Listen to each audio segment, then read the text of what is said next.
throughout my entire career, I must have heard it hundreds of times from AV dealers, and they all said that what I did was a fad. It's a fad. It's a home theater. It's dead. It's dying. But I'm like, how can this be a fad? It's the coolest friggin' room in the house, and it's so much fun. And you're like in this place where you totally escape from the outside world, and you're like in this haven of just this relaxing, amazing space.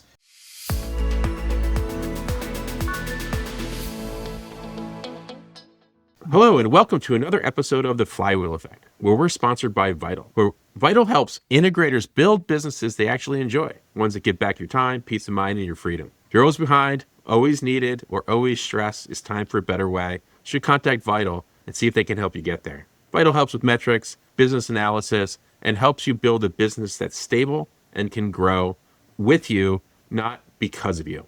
So anyway, here we go. Matt, how are you doing today? I'm doing amazing. I'm doing really, really good. It's Friday, always recording on Fridays. There's something beautiful about that. And today is also my daughter's 15th birthday. So I get to go hang out with her this afternoon. So looking forward to it. That's awesome. For me, this has been interesting. My daughter had to get glasses this week, my 4-year-old. So she's my grandmother's great-granddaughter. And so when she went to get her glasses at the eyeglass place, wherever it was, immediately she was drawn to the most expensive pair on the wall. And which is, and I was proud of her for that. It was good. And I called my grandmother, who's 95 years old now, and I told her that story. She says, that's so great. She's a real Sonic. So that was my week. So we have a guest today. Rich Charschan's been doing home theaters for 30 years as the founder and CEO of AcousticSmart, where they work alongside integrators to both design and build the interiors of great home theaters. And then last year, he also wrote a book called Home Theaterology, which we'll get into. Rich, how are you doing today?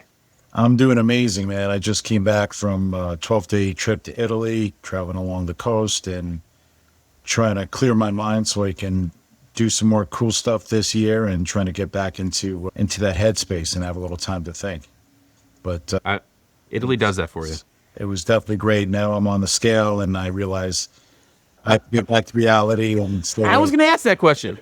I talked to people who says, I ate and drank as much as I possibly could, and I came back and I lost weight. Well, you found the opposite. They didn't go to the right places.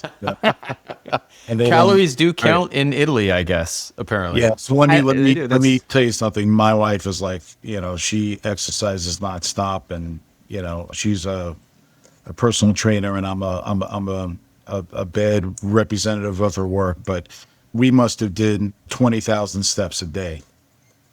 But we also, we ate well, but it's a different kind of food. You don't feel like exhausted after you have a meal because everything's so fresh. And, with Americans, we'll go to the market and we'll buy everything for a whole week. Italians go to the market, they buy for that day, So whatever you're getting is like, even the pasta is like all made by hand, and just, it's so over the top, when, I always think of like the Willy Wonka, scene when they're going to the chocolate factory and there's this wall of wallpaper where everybody's licking the wallpaper. And he says, try the snozberries. They taste just like, snozberries. Like, what's a snozberry? So when you go into Italy and you start eating this food, you're having like a fruit, let's say, that you've had a million times, but it doesn't taste like a fruit in the United States. Right. It tastes like something that's just like so incredible, where everything about the fruit is just like an experience. And literally everything about that, it's la dolce vita, and that's really, the key to life, is just trying to enjoy more and just trying to be more present and enjoy everything around you. Yeah. So Rich, I also have another question about kind of something about you. I noticed that you went to Hofstra University. Oh yeah. On LinkedIn, and you're from Long Island, right? When were you at Hofstra? I graduated. I took some time off. I was playing in a rock band, believe it or not. Okay. And so I didn't get the Hofstra till I graduated from high school in 1982. I went there from 1984 to 1988. Okay. All right, cool. So mid 80s, because I asked. So for a long time, I think you went there after this, the head coach of the Hofstra football team was Joe Gardy. I don't know if you followed Hofstra football. Yeah. Yeah. Joe Gardy was my father's high school football coach and like my grandfather's best friend. Oh, So wow. if you happened to be there like in the 90s, you would have known Joe. Oh, interesting. Yeah, it was definitely an interesting time. I was a communications major, and I basically went to school to figure out how I can, try to get into the music business somehow, and Did it work? yeah, it actually did. I ended up realizing I didn't want to be in the music business, working for the music industry. The whole industry was changing at that time, and I did get an internship, and it was cool at first, but I wanted to submit my own demos to sort of get my band out there, and they didn't really they weren't too keen on that. They want you to come in there and work, and they don't want you to push your own stuff. But I did learn an awful lot, and I did make a lot of good connections, crazy, but the whole industry is just, it's not as cool as you think it is. And I'm kind of glad I didn't go in that direction, because the whole industry is now like on its backside, Yeah. Yeah. And I have friends who are still into it. I have friends who are still touring, and they're making money, but it's a very, very tough life. So, Yeah. I don't know. God was looking down at me and said, I have another path for you. And then I once had a fortune teller tell me, you're going to do something in music, but not what you think it is. And I didn't know what they were talking about, but with sound. And they also said I was going to live by the beach, and I do live by the beach and have 2 children. Like, it was like pretty exact. And years later, I figured out that the music part is sound and the acoustics and dealing with sound. And I wish I got to work with more rock stars and musicians. I work with a lot of other people, but when I interview like a musician and I start talking about their lifestyle, you realize how hard their life really is, and how lucky I am. Yeah. Not to be in that. Speaking of rock stars, saw you had Max Weinberg was one of your intros for your book. Do you know Max? Did you do his I know him theater? very well. I've done, yeah, well, I did his theater, and we became good Which friends. one? The one in New Jersey. In Atlantic Islands? You did Yeah. that one? The one in Atlantic. That's where I live. Oh shit. Oh wow. Okay. Yeah, so he's a smart guy, and he knows how to use his personality to get what he wants. And he's just, you can talk to this guy and everybody, you feel like you've known him your whole life. He just has that quality about him. And if you ever notice on a Springsteen interview, they always go to him because he's like the encyclopedia for all that stuff. But Yep. I've helped him over the years, different things, because as all these rock stars get older, they lose their hearing. They can't even hear somebody pass the salt, at a dinner table. So a lot of it is just trying to calm the acoustics in some of their rooms so they can just watch TV and listen to the news without, disturbing the entire house. So I've done that for Matt, and other guys like that. That's funny. Yeah, his wife is from my town. Oh, really? And he's from Atlantic Islands, and he's local, but not from there. And Bruce Yeah. and Bon Jovi live around the corner. But it's Cool. funny, when he was I think he moved to Florida now. But when he was living in Yes. Atlantic Islands, there was this weird thing where these random music people were living in a town. There was him, and then there was Sebastian Bach, Right. and then there was Debbie Harry, and the 3 of them were I like, you didn't see know- I them didn't- walking I around didn't town, know and it. like, Harry. what's going on? What is it about Atlantic Islands that drew him in, Brent? I don't know. Yeah. Well, it's a beautiful place. It's on the water. It's a little postage stamp of a town of 5,000 people with a view of New York City on the beach in like little Victorian houses. It's awesome. But they were all there, and it was like, and then I don't know. It was just funny. So, but he is so smart, Brad. All right, that when he sold his house, okay, he had like a little house on the same property of his house. He kept that for himself, so that when he would come back to New Jersey, he would have a house still that would be in Atlantic Islands. So when he'd go on tour or whatever, or be in New Jersey, or be it, like in Manhattan, he can actually still go back to that house. So he actually still goes back to that little property on the property. And I don't even think he has to pay taxes for it, because it's part of the taxes for the entire property. And so it's paid by the person who bought his property.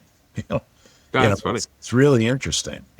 Smart guy. And little historical anecdote. His property is adjacent to something called Henry Hudson Springs, which was the place that Henry Hudson got water when right before he went up the Hudson River. So it's kind of a little cool little thing of our town. Is it's where the first place that Henry Hudson landed in North America as he was cruising around. Oh, that's interesting. He would probably know that because he's like an encyclopedia for things like Yeah, that. I'm sure he does. It's He could see it from the house. Yeah, he's an amazing, really smart guy, and I can't say that about a lot of musicians, but he can be brilliant, painfully brilliant. He'll question everything until he gets exactly what he wants. He's that kind of guy. That's really interesting, Rich. Rich. So yeah, sorry to interject there, Brent. No, go ahead, man. So this, you're in college, you're figuring out your way, you realize your way isn't music. Eventually, you figure out that your way is adjacent to music, and in the theater business. So, talk to us a little bit about what inspired you to start AcousticSmart, and have you always been focused on home theaters, or what was there any transition over the years? So I've always been involved in film, and I took a course in school actually on film and directing film, and I did music videos for my band where I actually used film, not video. And then we would sync the music together, and we had to go to New York Tech because they had a whole editing place there. We can actually go there, and they were filming the news there and other things. So they would actually share back and forth between the people at New York Tech and Hofstra because they didn't have all the facilities that they have now. But I was always interested in that. I always thought it was really cool. But what happened was the whole music industry changed because of Nirvana. And I wasn't writing that kind of music. I had a publishing deal with Screen Gems. So I was writing songs for other artists. I was working with bands. I don't know if you remember Glass Tiger and bands like that. And like I was working on a song for Wilson Phillips when they were still together.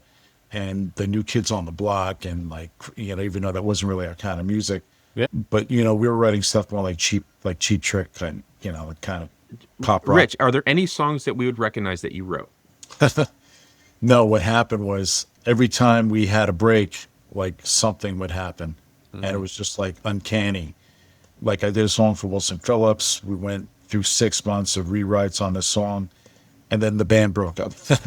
Just like the universe telling you do not want to go down this road, Rich. Just like one bad break after another. And then what happened was right when I actually there was a Long Island band called Broken Arrow that I used to love.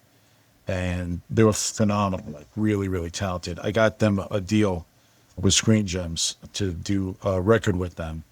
And then what happened was the whole industry changed because of Nirvana. And they weren't looking for our kind of music anymore. Everything was grunge. And with this band that got signed, it was so painful because they sound more like Tom Petty, like a really good version of Tom Petty with great music. And then they were trying to get this guy to have more angst in his voice. They tried to change his tone and how he sang, and they ruined the entire demo. Like in my opinion, they were trying to change them. And then what happened was in the middle of making this record, then the company got bought up by SBK, which is Brian Kaufman's company. And then they let everybody go. So everybody who knew what I was doing, who I was, involved in, they were all fired along, with everything. And they dropped that band. And I never really brought this up to anybody, but the singer, because out of so many years of trying to get that break, he killed himself. Oh shit! Oh wow! And it was like a major, hit. And every year they would have like a benefit, where the band would be together and all these singers would sing their songs because they had so many amazing songs. And I put my guitar away for probably 10 years and I didn't touch it. Wow! So I went to go work for my father because after going through something like that, I was just miserable. And I worked in, I worked under people who worked in recording studios, and I took classes in recording when I was younger. And I went to Audio Recording Technical Institute. So I used to record all my own demos and do all that stuff. So I always knew about acoustics. And the one product that my father had in his repertoire, because he was a manufacturer's rep, was acoustic panels, believe it or not. But he couldn't sell it if his life depended on it. because everybody and their brother, when you're doing commercial work, it's all about price. It's not about the quality of what you do. And he couldn't sell them.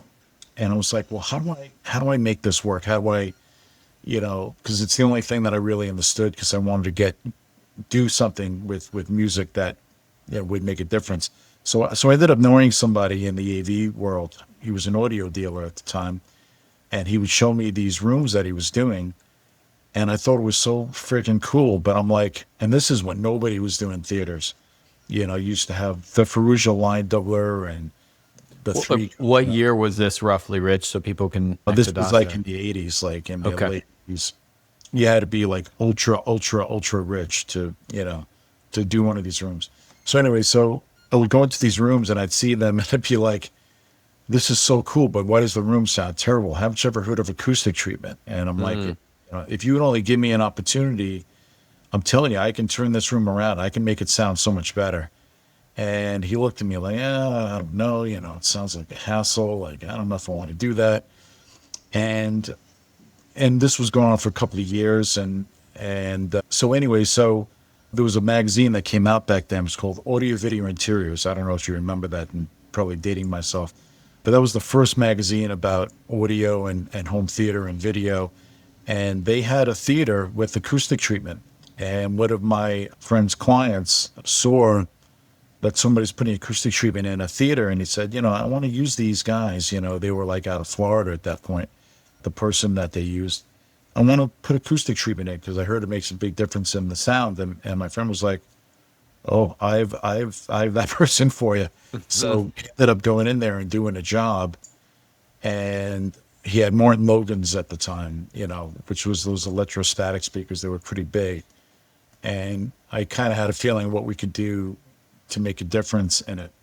And all I can tell you is that when I was done with the room, the guy wouldn't leave me alone. He must have thanked me for an hour. And I remember, because everything back then was Laserdisc. It wasn't DVDs or anything like that. And we were watching a Laserdisc of like James Taylor or something like that. And even I was like, holy crap, like this is so freaking cool. Was that the first theater you put them in, or had you tried it in others? No, I never did it before. I just knew from working in recording studios that would make a difference. It had. Okay, so that was like that was like your sample run, and totally and they crushed it with the customer. Yeah.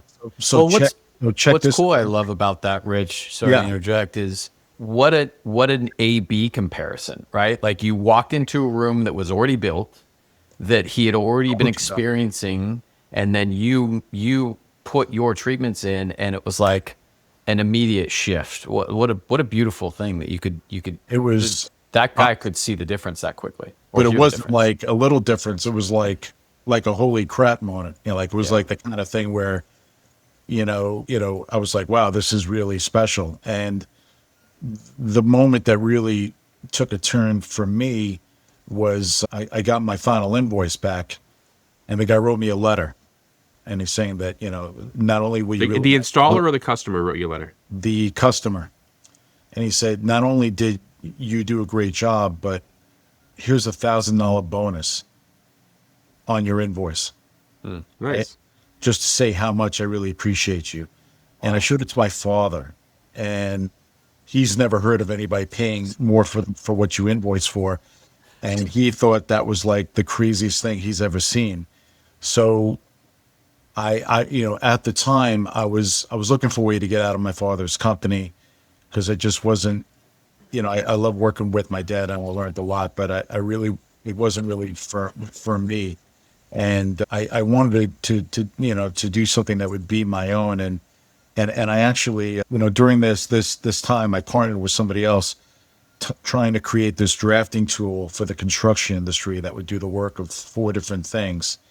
And to pay for this tool was almost what it cost, what I was making within a year. So it was almost impossible. So I had to do side jobs, working in construction, to do whatever I had to pay for all the molds and to make this product. Then ended up being a flop. So I was thinking, because AutoCAD came out and they didn't need my tool after AutoCAD came out, but I didn't know about that. But anyway, as you go towards one thing. Sorry, Rich.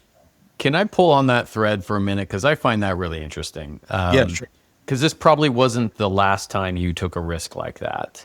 I was And desperate. I had my first kid, and I was making 30 grand a year, Right. and I had to survive. That's what Right. children do. It brings good luck because you have to figure it out, and you have to figure it out fast because not only was my music career, totally gone because of Nirvana. Now I was working with my father, making almost nothing. I had my first kid. So You you- think fast. You gotta, Yeah. But how do you decide? But how do you decide to spend 1 year's salary in that situation on an idea? I just, if you want to do something, like I always tell my kids, you're not just going to get to meet the wizard. You got to meet all the characters along the way first, and then you get to meet the wizard. And everybody's got their own journey. My journey was very painful. It was the hard way, but I never gave up because I was passionate about it and I wanted to follow my heart. What I'm talking about is this tool though that you bet $30,000 on that was a flop. So you didn't really you didn't keep trying on that. What you did keep trying on was believing in yourself to do something else, right? Yeah. Well, so the product. So let me explain a little bit further about that. It was a drafting tool. It was called Square One. All right, and it was basically two different two pieces of a ruler that would come together, and you'd be able to draw a complete room to scale without having to have a straight edge and a drafting table. So, like if you have a meeting with a realtor, or if you're doing estimates, which I used to do a lot for my father, you'll be able to read two planes at the same time and get your estimating done in half the time. So I thought it was a brilliant thing, and it really was. And we came out with the product. We started selling it to different places. The issue with the product was that the product was too good, and the ink stores and all the stores that that sold drafting tools, things like that, they said, because if I sell your product and then I can't sell these four other products, so now I'm making less money by only selling one item. So it doesn't benefit me. Yeah. So as good as the invention was, it was so good that it was almost like it was creating a risk for the people that owned these stores, because then they couldn't sell all the stuff. Was that before? So Was that before or after your first installation of acoustic panels? it was before, because I was doing whatever I could to pay for this drafting tool. So I took this acoustic project to help me pay for this drafting tool. That was like one of the. Okay. I was taking the money from whatever I could make and putting it towards it. So you had. Go ahead, Matt. Yeah, no, the reason I want to pull on this thread is I think there's a couple of pieces that I've observed just over the years of working with business owners. Yeah. Is those who have a tendency towards action eventually find their way to success, right? Those who spend a lot of time trying to think about all the risks and all the other factors, they might have fewer flops, but certainly don't achieve the success that they're after. Yeah, And so- you have to get it out there. Absolutely. Yeah, and so what I just wanted to highlight and really acknowledge, Rich, is that sure, you didn't consider that. You didn't consider the retailer's objections. You didn't consider the software risk. There's things you didn't consider, but as inventors or creators or entrepreneurs, there's no way for us to consider all of it. And when you try to consider everything, all you do is end up spinning your wheels. And so I guess the point I'm trying to make is action always wins over, spending a bunch of time considering everything. Now, I'm sure there's exceptions, but I just thought that was beautiful. And I bet if we looked at your career, there's probably been a bunch of things that you've taken risks on that you didn't think about all of the other stuff. Some of them failed, but enough of them succeeded to be where you are today. Yeah, and the only way to learn is by getting it out there and seeing what happens, seeing if it sticks. I mean, I developed some products, we developed many first, in the industry, especially with seating, that was like a whole other crazy thing that we went through. We developed the first dual motorized mechanism. Now everybody does it, but what a learning curve that was, man. I can't tell you about, we created a mechanism that was never done before, and it was extremely, extremely expensive and painful. Now, So Rich, let me just jump back to this though. So I'm just trying to understand time, because to Matt's point, you went through this a year-long process while you were working with your dad, spending every dime on this product, which when it hit the market, realized there wasn't a market desire for it, even if it Yeah. was a great product. And then in between that, you installed some panels at some guy's house and transformed this theater. I did one job. Yeah. One job. One right? job. And then I got that. One job. Right. And then this product bombs out. You're looking It was around. actually You still don't want happening. It was actually still going on. And I was like, all right, let me see where this goes. And I was kind of, and then when I saw their rejection of the fact that, some of these places like Pearl Paint that were carrying our product, they were like, the product's good, but I'm actually losing money by selling your product. I was like, well, this is going to be a problem. So I'm going to have to pivot. And all this money that I just busted my ass for is kind of like gone with the wind. So what do I do now? And then I'm looking at this letter, with my $1,000 bonus on it. And I said, well, maybe this is another direction. But nobody was doing theaters back then. So it was very scary because when you have your first kid, you have to figure it out, right?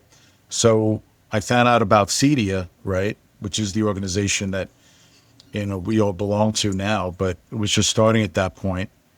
And I can't tell you, man, I must have called, you can get, back then you were able to actually call people.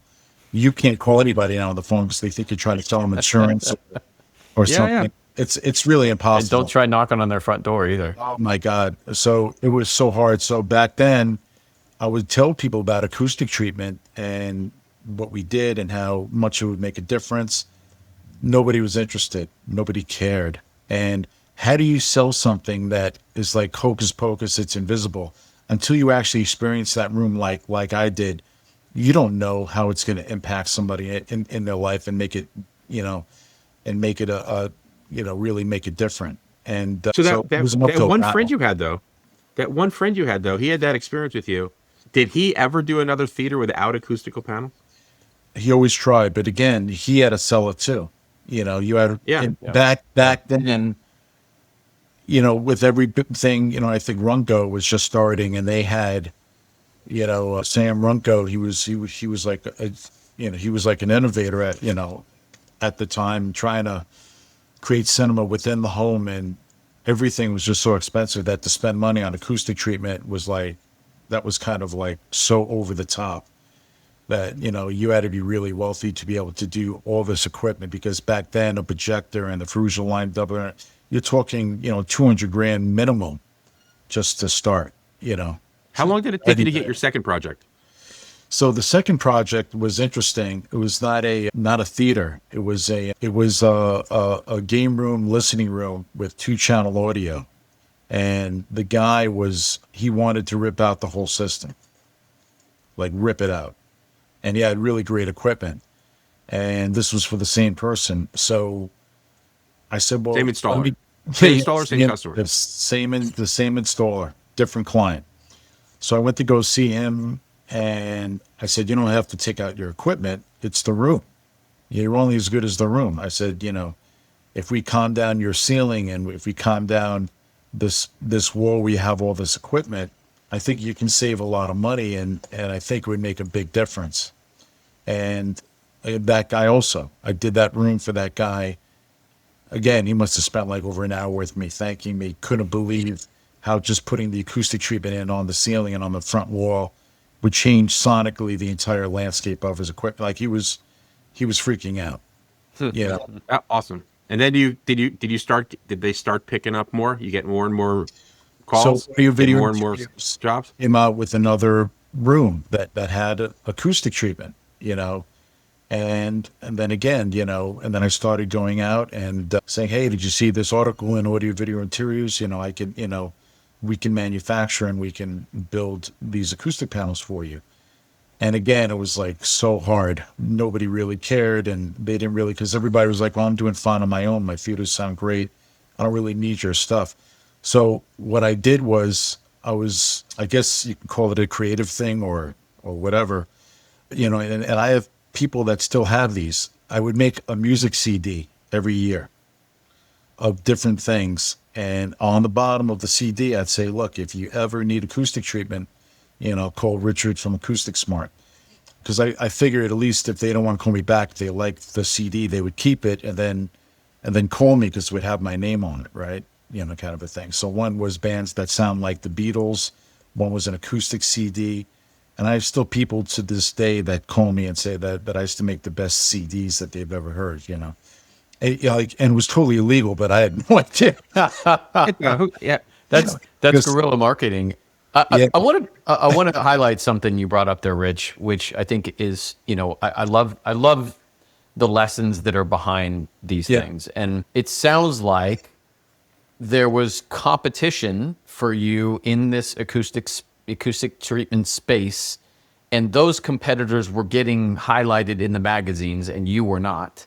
But yet you were smart enough to use their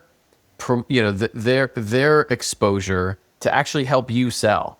And I think this is really beautiful because over and over and over again, different markets, we see new players into the market or big players into the market, and the smaller players sometimes freak out, right? And this was the case when Best Buy started getting into smart home and home theater and whatnot. Everybody was freaking out. But there's such a beauty in exposure to new technologies or new solutions, and you doubled down on that. You said, hey, these new technologies, we'll call them technologies, the acoustic treatments, your competitors were doing installations, your competitors were getting exposure, but yet you were using it to legitimize what you're doing. And I think that's beautiful, and that's a lesson I think across all industries, is that many times when new players enter or when bigger players enter, it actually helps everyone. 100% can change industries. Did you find that? And did you do that purposely, Rich? What's that? Just really leverage this exposure that people are starting to understand acoustical panels. Was that? Yeah, I just felt like nobody at CEDIA really knew what it was all about. They didn't really understand the value of it. And even though, with an entire year of projects in audio interiors, there were like 2 projects that had it. Like, it wasn't like there was projects every single week. And it's not like they had a huge page on it, just that the clients knew that from looking at it, they would see that, oh, what is this acoustic stuff? Maybe I need this, and then question it, like going on to chat, or using AI. But then back then it was a magazine. They would be like, well, let me question this integrator. Let me make sure he's giving me everything I should, because I have this magazine and it's saying acoustic panels. So, you better get this for me because I want it done right, So, I think the hardest thing was really educating the integrators, and they had to see for themselves because they thought they were doing fine on their own. They didn't really need my help. So it was always an uphill battle for me. Like, it was never. How long before you thought you had a real business? Like how long did you go after this? I was doing it for a long time. So what happened was, every time I thought I'd get a leg up and things were starting to look great, it would be like the way the music industry was. I'd get the rug pulled out from underneath me. Either we would have like a recession or something would happen, and it's like, fuck, I just can't get a break, especially. And this is all through the 90s. This is all early 90s now.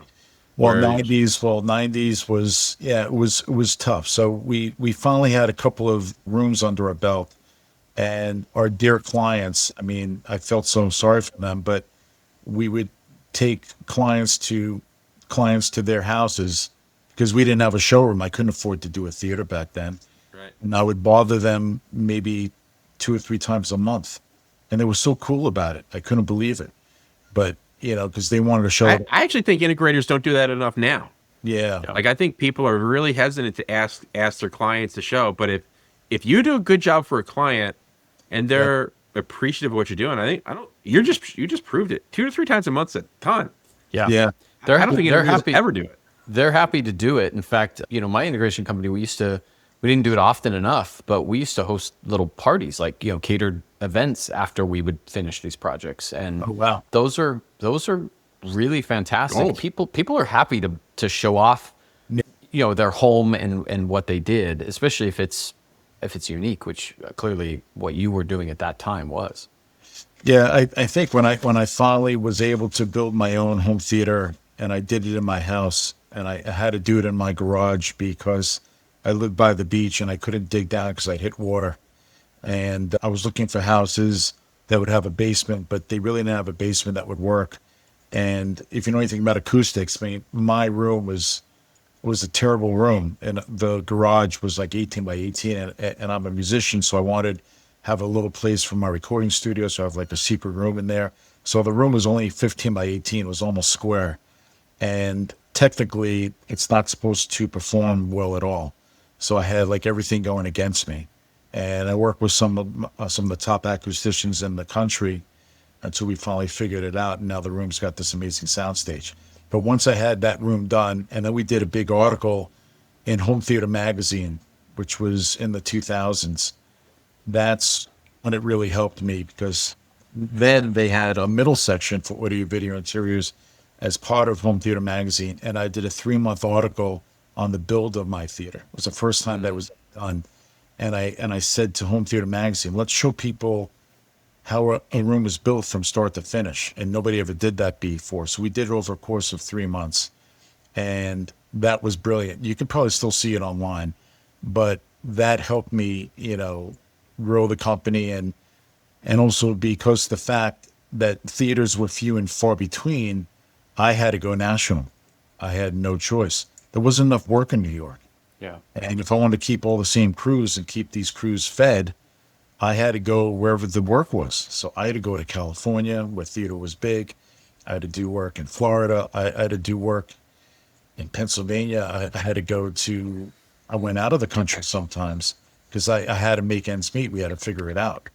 It was really hard. And then Kept going though. And then It's a theme for you, Rich. Like you're always figuring it out chugging along the way. And you never know. I think it's underrated how just staying in the game can get you where you want to go, right? Like it's so often that we focus on, this massive growth or, hitting all these crazy things because of course the news, puts all that in front of us, right? A company that was started 18 months ago sells for $4 billion or, whatever. Yeah. But just staying in the game is winning in business, right? And clearly you have identified that, believing in yourself and figuring it out along the way gets you where you want to go. I think that's awesome. Yeah. The other takeaway from what you just shared. Yeah. If I modernize a little bit about what you just shared in your article where, it chronicled the build of a theater. Like if I'm an integrator today, I'm hiring a local media company and having them follow me through a project and putting that as either a YouTube video or a series of YouTube videos. And I'm sharing that with every single one of my prospects that I do a quote for, right? Like that insider knowledge is so useful when people are going down the road of something they've never done before. And back then when you did what you did, people weren't building theaters all the time. So it was new to them. That's very cool.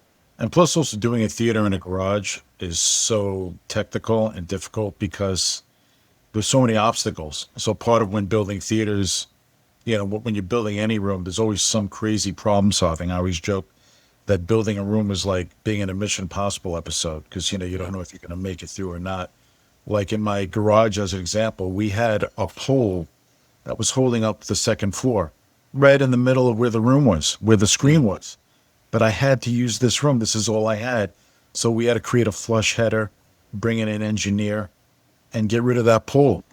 Do you know how scary it is lifting up the entire second floor with a piece of metal? Yeah. Like, it'll freak you out. And then on top of that, the whole electrical box was right in the center of the friggin' screen. So what are you going to do if you have an outage in your house?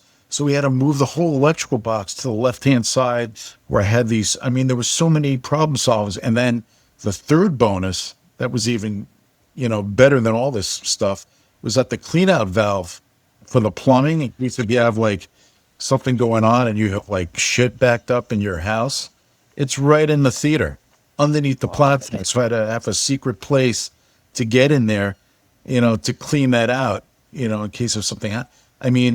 It was crazy. But, you go in this room, nobody sees all that. They just see the finished product.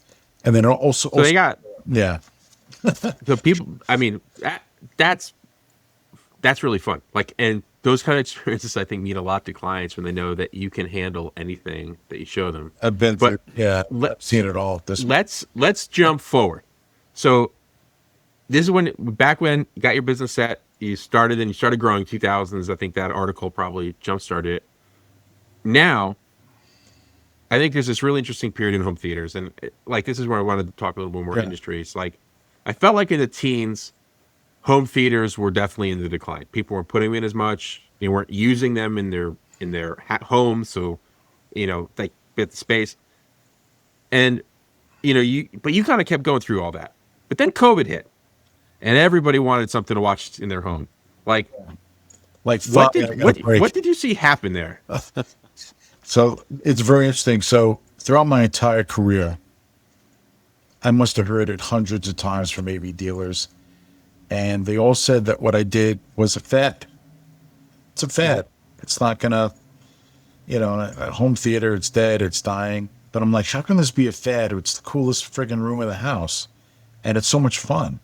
And you're like in this place where you totally escape from the outside world, and you're like in this haven of just this relaxing, amazing space. And when COVID hit, I was like, oh, here we go again. I'm just going to get crushed, and we're going to get screwed. Just like in 2009, when the phones just stopped ringing. And thank God for my dealers who I have such good, relationships with, and they're like family. They fought for us against interior designers and people who were trying to grab whatever they could, because there was nothing around. And it really humbled me. And then after 2009, when the world came back, that really helped my business. And then when COVID hit, I was like, shit, just when I'm starting to do well and things are really coming along, we're just going to get screwed again. This COVID's going to kill my entire industry. And then we started getting calls because people had nowhere to go. And they realized that the theater is a place where you can actually escape to and get away from all the criminals of the world, which I always knew. It's one of the most, because most of my clients have their careers are so stressful that the best thing that they love about their theaters is that they feel like they're in a place where they're free and they can just get away from everything, So I guess in COVID, there was a real need for that, to sort of escape and to be in a safe place with your family and not, go to movie theaters where you can get COVID, All the movie theaters were closing, they didn't want to get germs, and it was crazy, So you got so COVID, so the teens, I think, were tough for theater, and kind of defined that, got a little better. But COVID really, when I'm talking to dealers, I think prior to that, no one was thinking about, and there's all kinds of things like this. No one's thinking about theaters as much. It was more big. TVs got big, got the flat screens. It changed the general watching experience, which I think impacted theaters. COVID came and improved it. I imagine 22 is your best year ever. It would have to be an incredible year for you. It was amazing. It was amazing for us, but it was also challenging because, like, I was doing theaters for some very famous people, and we were not allowed to even go to their houses because there were police out there making sure that, unless if you were a need to be person, unless you were like an electrician or an HVAC person, you really shouldn't be doing work in people's houses, kind of a thing. You're not really allowed. And they would actually give you a ticket, like especially in the Hamptons or places like that, which is a big, hub for us doing theaters. So what's happened since then, though? So what in theaters generally, I think COVID feels like a peak. Has the enthusiasm for theaters generally continued? So, yeah. So what happened was, these interior design, what happens is it gets hot for a while, and these interior designers and architects, they get lazy and they don't want to specify home theaters anymore. And they make it into a living room, or they say, nobody's doing it anymore, so let's just put in a big TV. What do you have to be in a dark room for alone? And wouldn't you rather be with your family, snuggling and, in front of a TV kind of a thing? And I would say to them, it's a totally different experience. And then we started getting rooms from architects, interior designers, where they put a 100-inch TV and 3 rows of seats, and I was just getting like pissed off, and I'm like, this is just going in the wrong direction. And that's when I said, I got to do what Theo Calamarakis did back in, 20 years ago, who's a dear friend of mine, who's the father of home theater. And he did a book, and when he did the book, it really stimulated the economy, and it did stimulate home theater in a big way. And I also noticed there were a bunch of influencers out there who were starting to come about. We're talking about home theater. So I'm like, maybe we should just, if I did another book, like the way Theo did, but did it where it's educational, where interior designers and architects would learn some of the do's and don'ts so that they don't do this to our clients, because they're really doing a disservice, then it would bring about change. And then I was thinking the money from the book, because I was doing fine by then. It wasn't really about the money. It was about keeping my business alive and keeping home theater alive and carrying that torch for Theo. And also making sure that all these other companies have a career, all the screen companies, all the projector companies, there's no home theater. They're not selling anything. And I also love what I do. I love home theater. So I didn't want to see it go backward again. I worked too hard to get to this point. So I came out with the book. It took me much longer than it should. It took me almost 4 years. And I said, with the money that I get from the book, I'm going to be giving books to architects and interior designers around the country. So it's sort of like I'm cross-pollinating, trying to stimulate the home theater economy by doing this, is kind of what my thought was. And honestly, it was just a risk, and it was a little bit of an ego trip for me, thinking, Theo did it, I can do it, but Has it worked? I didn't realize how hard it was going to be. It was like super freaking difficult. I had no life for 4 years, and I don't know if I could ever do it again. It was like, it was nuts. And then, so we came out with, but it almost didn't even come out. And then Barry Sonnenfeld, we got him to be at Cedia. We got him into the book the week of printing. We almost didn't get him, Max Weinberg had years before, it was like. How's the response been, Rich? Like unbelievable, like totally unbelievable. And the architects love it. The interior designers love it. The dealers use it now to create more business. The other thing is, and I remember this with Theo's book, when I would go up against him and he had the book, he would get the sale because he had the book. And he was, it also made him Credibility, right?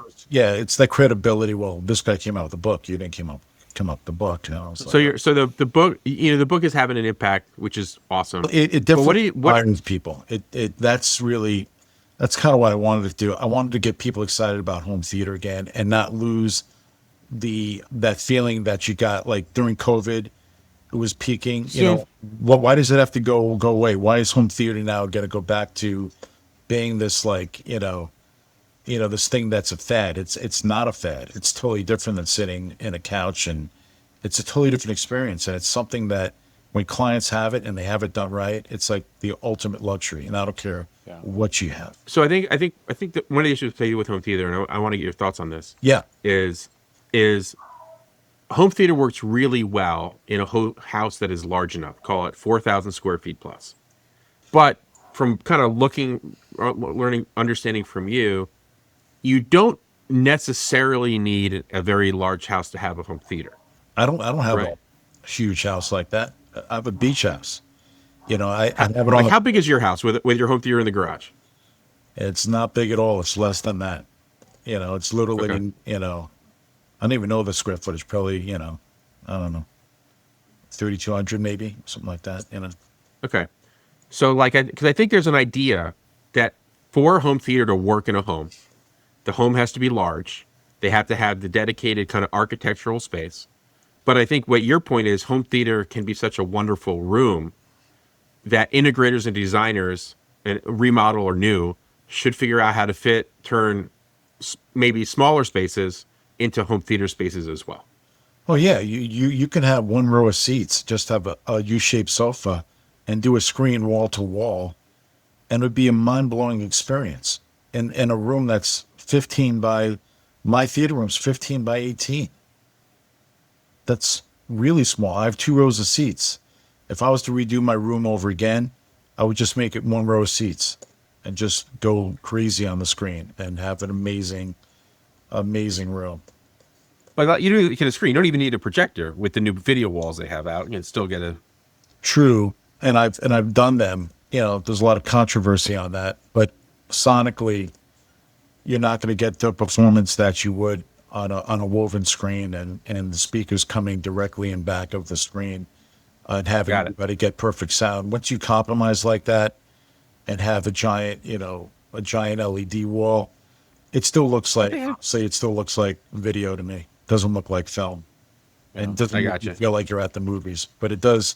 It's very cool. Like I've done theaters where they have a beautiful view of the ocean and it's all windows all around, and we team the room acoustically and we have an LED wall. There it makes sense. Or if the guy wants to have a room for entertaining but make it acoustically perfect, then it's great. But there's also the maintenance involved during those video walls. I can't tell you how many. So my idea, my idea was really more about like integrators when they're looking at projects. Yeah. And they're looking at a remodel, for example, in a home that's not 4,000, 5,000, 10,000 square feet. It's totally doable. Yeah. It's totally doable, but most I don't think of it as being doable when they first look at the project. No. What's that mentality that let them do that? To kind of like, look, if they install the theater you're talking about in the small single row, they can generate another $20,000 of profit, right? Easy. Off of that theater. And absolutely. Well, I think if I could speak to that a little bit, Brent, I think it's a great question. What the integrator, the way they might be getting in their own way is seeing a smaller house and immediately disqualifying them from being a home theater customer by either the size of the house or the value of the house or whatever. What Rich has proven today, and I think is true, is that if you have an enthusiast, the enthusiast will want it regardless, right? I mean, the piece that I'm picking up from Rich is Rich has this deep passion for music and home theater. Like that has driven his essentially whole life, right? And there are people who feel that same way. And when an integrator is talking to a person like that who has that same passion, regardless of the home size, we should be recognizing that there's an opportunity here to talk to this person about high performance AV in whatever space that they have. Yeah, passion feeds passion. I always tell the guys who work for me, don't ever sell. Don't ever sell to somebody, especially a high-end client. They don't like to be sold. But if you're passionate about it and if you really believe in what you're talking about, that gets very exciting because you believe in what you're doing, and then they'll feed off of that because they want to be excited. They're looking for something that's going to get them excited, and they want you to deliver that excitement. So if you just try to sell them a bunch of stuff, it doesn't do anybody any good. But if you know that if you do this, this, and this, I can give you something great. And if you know it in your head that if they listen to you, it's going to be amazing, and you already know that, they're going to feed off of that and know that you're telling them the truth because you know it's true. If you know it's not true, people can sense that right away. People can tell if you're full of shit. And I think, like I always say, like there's great music and then there's music that's not so great. There's music that's just made to be a hit. And then there's music that comes from the heart and you feel it and you're connected to it. It's the same thing with selling luxury. If you love to sell cars and you're like a Ferrari dealer and you love everything about the Ferrari car and you're passionate about it, you know what goes into the car, then selling that car is not selling because you generally love that car and you're just telling them why you love the car so much. That's really all it is. You know what? You know what's funny? And this is going to sound, with what you just said, my family's been a car dealer for 100 years. Oh, wow. And we have absolutely no passion about cars. What we do is have the ability to sell cars really well. And so it's like the flip side of what you just said. Well, but I think with audio, it's a little more. What's that? But are they luxury cars or are they? No, we sell Fords. We've been selling Fords for 100 years. All right. Well, but it's still a car. All right. But it's just funny. Like, I think when you're in the luxury space, that passion is meaningful. But the reason I mention this and I laugh is it's that my dad's constant refrain is, we're just going to do business. And so it's just a different mentality. It's okay. I just find like I did that for so many years working with my father and Yeah. I was the top salesperson for that company. And then the manufacturer kept on screwing us everywhere that we could. And I have reps that have gone through this with their rep of the year, and then the very next year they get the line just taken away from them. So I've seen all that myself, and that's why I get along with a lot of my reps. But it comes to a point in your life where there's like a fork in the road, and it's like, there's only so many years that I have. I can do something that I really love and just put all my passion into that, or go through this other, way to this other fork, to the other part of the fork, and just do something. And I'll have an okay life and I'll be happy, but I'm really not going to be, happy to the point where I'm going to wake up every morning and be excited doing what I'm doing. And, Right. and doing what we do, honestly, as much as I love what I do, it is friggin' hard. And there's some mornings I wake up and I'm like, how am I going to get through this shit? Like, you don't know. So it helps if you really enjoy what you do, because sometimes you just don't have the answers, but you know that tomorrow's going to be another day because you're doing something that you really enjoy, and not every day is going to be a bed of roses. You're going to deal with the heartaches and you're going to deal with the great stuff. That's just the way life is. Life is not easy. You have to go for it, but you got to be able to take those punches with it, and just know at the end of the road, there is going to be a light at the end of that tunnel. Just got to believe in yourself. So that's awesome, Rich. Matt, do you have any last questions before we close up? No questions. Just a couple of bits of acknowledgement, Rich. This was really fantastic. I can tell you lead from the heart, and everything you do is from the heart, which I think is beautiful. And you just I think said it better than anyone could say it, which is if you find your passion, you follow your passion, that gets you through the hard times, because there's nothing guaranteed in entrepreneurship. Not one thing is guaranteed. And so when we run into those challenges, it's the passion that can help us overcome. And so, I just want to acknowledge you for that. And I think this was a really great time spent together. So thank you. Yeah. I mean, there were many times in my life, I didn't know if we'd make it through that year. Seriously. Yep. And then all of a sudden we get a break and we're like, oh my God, and then we'll go for the next 6 months. And we're like, this is great. Because we're selling something that nobody needs. Nobody needs a home theater. I'm not selling light bulbs. I'm not selling gasoline. Nobody needs what we do. So why even bother? That was always that thing. But I think now, thank God, because of influencers and the internet and all the stuff that's going on and streaming, it took everybody to catch on finally, but just took a lot longer than what I thought it would take. I mean, I'm 61 at this point, and the shit happened when I was in my, when I was 50 or 45. But I still, now I'm trying to keep healthy now. So I have a trainer and I do strength training and just get pumped up and just try to just say to myself, all right, now they finally get it.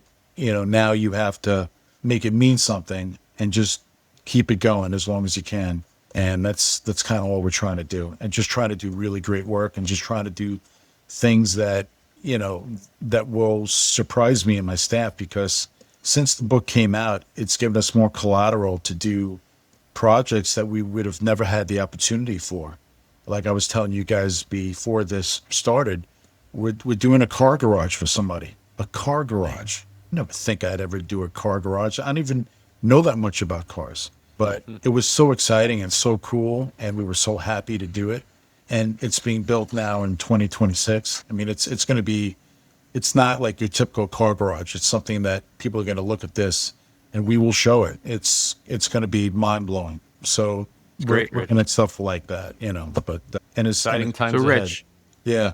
Rich, how can people find you if they're listening to this podcast? It's really easy. Go to AcousticSmart.com and you'll find out about a book, Home Theaterology, or you can go to hometheaterology.net. But go to AcousticSmart.com. You can go to Facebook or Instagram and just look up AcousticSmart. And we update that every single week. There's always new projects there. But we're pretty, and my email is richard@acousticsmart.com. So it's pretty easy to get a hold of me. And no question is a stupid question. I always tell dealers and people, if you have any questions, call me. I'm not like some, guru where you can't reach me, or I'm like on top of a mountain. I'm actually very accessible. People are always kind of shocked about that. but I'm always hip to educating people and to get them turned on to it, because there's nothing better than turning people onto your passion, because then that's very infectious, and then it grows, and hopefully, home theater will keep on growing for the next 10 years, because I'm starting to see these big TVs, just like what you said. The TVs are getting bigger, and we're creating theaters with the LED walls now, and the projection screens are getting better. The projectors are getting better. The quality of it is just insane now. For what you can get now, the quality of the projector and the video compared to what it was when I first started, and like even if you go from Laserdisc to just streaming, the quality of streaming is better than what Laserdisc were. Yeah. I mean, it's really just what you have now at your fingertips is just, it's mind-blowingly good. It's so cool. And just to see where we're at. And now the beauty of my business is that I have people preaching it back to me, and they're selling it back to me what I was selling 30 years ago. And I was like, I went from being this crazy person talking about acoustic treatment to now being an innovator, so it's like, how does that happen? You got to be a little crazy, but you got to be there. That eventually, sounds great. The crazy person becomes the innovator, because people are like, you know what, he was actually right about this, and acoustics do make a difference, and you learn along the way. You learn. Cool. Well, Rich, I really appreciate your time today. This has been a very fun conversation. Same for me too. Yeah, I've learned more about Unusual. the history of home theater than I ever thought I ever would. So this is the Flywheel Effect. If you have enjoyed this episode, please do us a favor, give it a like, give it a follow, or share it with someone who you think would find it valuable or entertaining. So until next time, this is Brent Sonnek-Schmelz, along with my partner, Matt Bernath, from the Flywheel Effect. Thank you very much. Be well. Thank you for tuning in to the Flywheel Effect. Our journey through the intricate world of luxury home services continues to be fueled by your passion for excellence and innovation. If you found value in our conversations today, don't forget to follow us wherever you get your podcasts. More insights and resources. Visit us online at growwithvital.com. Until next time.